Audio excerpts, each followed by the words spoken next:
ঢাকা 15 আসন, এই যে আমির সাহেবের আসন, আমির সাহেবের আসনে 90% বাড়িতে, ঠিক আছে, আপনার হচ্ছে গত 2 মাস ধরে হচ্ছে গ্যাস পাওয়া যায় দিনে 3 থেকে 4 ঘন্টা। এমপি কাণ্ড নিয়ে আমরা ব্যস্ত ছিলাম, এখন তো দেখলাম যে আরেকটা কাণ্ড হয়ে গেল, যে রাষ্ট্রপতির এই পদত্যাগের মধ্যে দিয়ে ভবিষ্যতের যে অনেক ক্ষেত্রে রাজনৈতিক সংকটের আর কি শঙ্কা তৈরি হয়েছিল, সেইটা কি এখন সমাধান হলো বা এই শঙ্কা কি কাটলো? আমি দুটো কথা বলি, যে প্রথম কথা হচ্ছে আপনি বা আমরা অনেকে প্রেডিক্ট করছি খুব বড় ক্রাইসিস বাংলাদেশে তৈরি হচ্ছে, এটাও আমার কাছে মনে হচ্ছে এক ধরনের হাইপোথিসিস, ঠিক আছে। আমি সে গুরুত্বপূর্ণ মানে বিশ্বাসযোগ্য তথ্য পাই না, মানে একটা হাইপোথিসিস, এটা হইতে পারে ওইটা হইতে পারে, খুবই অনুমান ভিত্তিক আলোচনা আর কি।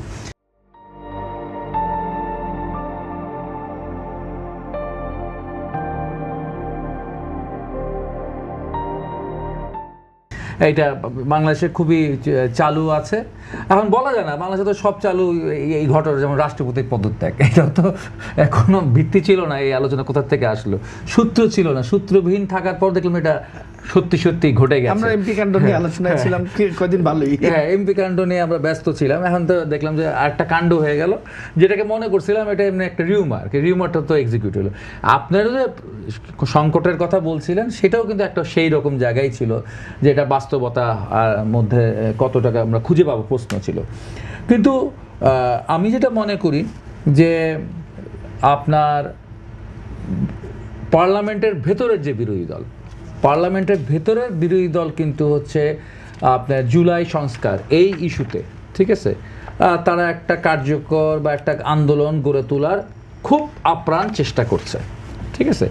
মানুষ কতটা সাড়া দিচ্ছে এখনও এটা প্রশ্ন সাপেক্ষ, কিন্তু তারা হচ্ছে এখানে চেষ্টা করছে। এইটা যদি কখনো ইগনিট করে, কখনো যদি হচ্ছে এখানে আগুনটা জ্বলে ওঠে, ঠিক আছে, তাহলে কিন্তু আপনার এই সংকট অনিবার্য, হ্যাঁ সংকট হবেই আর কি। এবং তারা কিন্তু ওটা শুরু তুলেছে, আমাদের দেখেছি যে জামাতের প্রধান বলেছেন, আমির সাহেব বলেছেন যে আরও একবার বিপ্লব করতে হবে। আমরা দেখেছি তাদের সেক্রেটারি জেনারেল বা ওদিকে মামুনুল হক মিলে তারা তো খুব মানে ফেলে দেওয়া বেইমান সব কিছু বলা শেষ, চূড়ান্ত শব্দগুলা উচ্চারণ করা শেষ, বাক্যগুলো হচ্ছে উচ্চারণ করা শেষ। এইগুলো উচ্চারণ করার মধ্য দিয়েও কিন্তু আমরা দেশের দিকে তাকাই, সেরকম হচ্ছে একটা মানে বিপ্লব মানে মুখর পরিবেশ তৈরি করা সম্ভব হয় নাই, বিপ্লবের স্পন্দন খুঁজে পাওয়া যায় না, গণঅভ্যুত্থানের স্পন্দন খুঁজে পাওয়া যায় না পাওয়াটাই স্বাভাবিক, ঠিক আছে।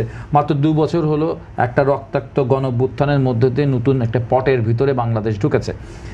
এই জায়গায় হচ্ছে জনগণেরও কিন্তু একটা মানে গতি আছে, সেই গতিটা খুব ঐতিহাসিক একটা তার গতি জড়তা আছে, এই গতি জড়তা আছে, স্থিতি জড়তা আছে।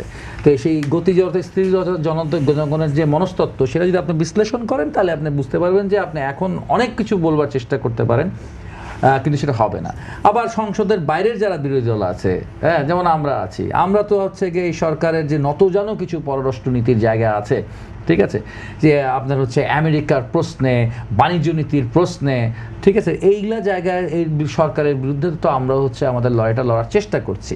এই যে আমরা এখানে হচ্ছে মানে রাষ্ট্রপতিকে নিয়ে সবাই নষ্ট করছি, এখন যদি আপনি আপনার মহল্লা দিয়ে খোঁজ নেন বা আমি যে এলাকায় রাজনীতি করে বেড়ে উঠেছি বা যেখানে সংসদ নির্বাচন বারবার করেছি, ঢাকা 15 আসন, এই যে আমির সাহেবের আসন, আমির সাহেবের আসনে 90% বাড়িতে, ঠিক আছে, আপনার হচ্ছে গত 2 মাস ধরে হচ্ছে গ্যাস পাওয়া যায় দিনে 3 থেকে 4 ঘন্টা, 3 থেকে 4 ঘন্টা। আপনার শরীর একটা ঘটনা মনে আছে, বিএনপির ক্ষমতার আমলে বিএনপির যে এমপি দৌড়ানি দিয়েছিল, হ্যাঁ দৌড় সালাউদ্দিন নাম হয়েছিল বিএনপির এমপির, কি নিয়ে হয়েছিল? এইরকম তো ইউটিলিটি সমস্যা নিয়ে সেখানে ঘটনা ঘটছিল।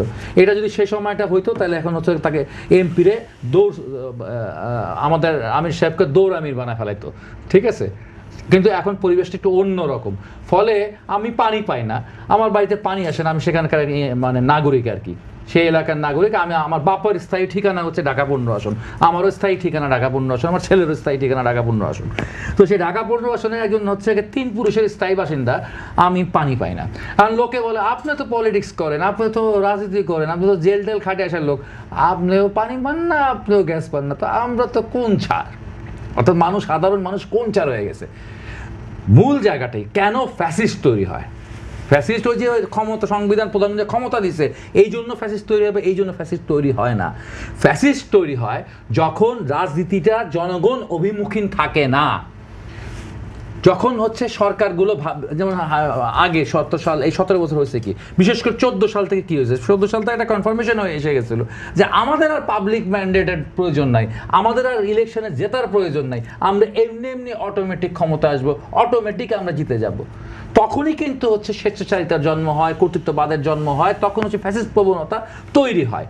ঠিক আছে, আপনার আইন করেন, সংস্কার করেন, যত কিছুই করেন, আপনার জনগণের অভিমুখী যদি না থাকেন, জনগণের সমস্যাটাকে যদি রাজনীতির মূল পার্সপেক্টিভ মানে কনটেক্সটে রূপান্তরিত না করেন, আপনি যদি উপরিকাঠামো বিষয়গুলোকে নিয়ে খুব সময় কাটান, ওই জায়গায় যদি আমরা ফোকাস দিই পলিটিক্সের, তাহলে কিন্তু পরিবারতন্ত্রেও সমস্যা থাকবে, পরিবারতন্ত্র সমস্যা থাকবে না। যেমন ভারতে ঠিক এই মুহূর্তে গত 12 বছর ধরে যে ফ্যাসিস্ট সরকার, যে নরেন্দ্র মোদী সরকার এখানে গাঁটছাড়া বেঁধে বসে আছে, যারা সাম্প্রদায়িক রাজনীতি করে, যারা হিন্দুত্ববাদী রাজনীতি করে, ধর্মকে নিয়ে রাজনীতি করে, ভারতের ধর্মকে নিয়ে রাজনীতি করা রাজনৈতিক দলটি কিন্তু নির্বাচনে জিতার প্রথম যে স্লোগানটা 12 বছর আগে দিয়েছিল, তারা পরিবারতন্ত্রের বিরুদ্ধে দিয়েছিল।